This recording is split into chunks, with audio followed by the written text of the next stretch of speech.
Problem number 1. Find the rate of flow in meter cube per second per unit weight meter through the permeable soil layer. So here are the given.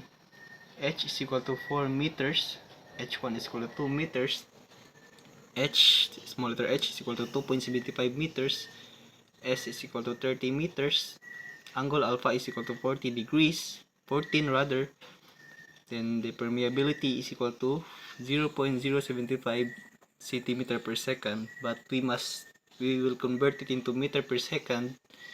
So the value for permeability is equal to 0.075 times 10 to the power of negative 2. So here, as you can see, the given figure for problem number 1, the H or the head loss is equal to 2.75 meters.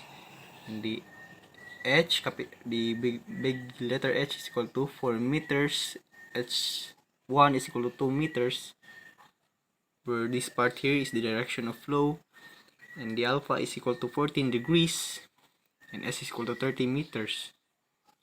So this is the impervious layer. Here, impervious layer. So now we are asked to find the rate of flow. So in order to get the value of rate of flow, we have this formula. Q is equal to K A I. Since this K is the permeability, this is given.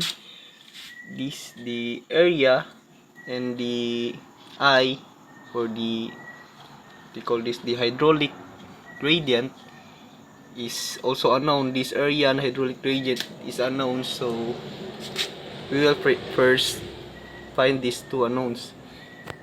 So now for the hydraulic gradient, the formula for hydraulic gradient is equal to I is equal to H over L, where L is equal to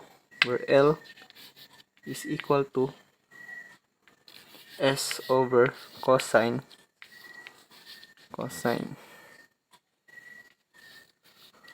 alpha. This is according to the figure.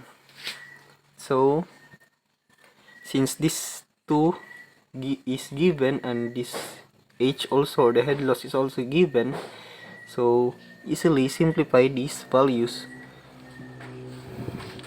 I is equal to 2.75 over S, where L is equal to S over cosine alpha. S is 30 over cosine. Our alpha is 14 degrees. Simplify this value, then we have the value for the hydraulic gradient is equal to 0.089 meter.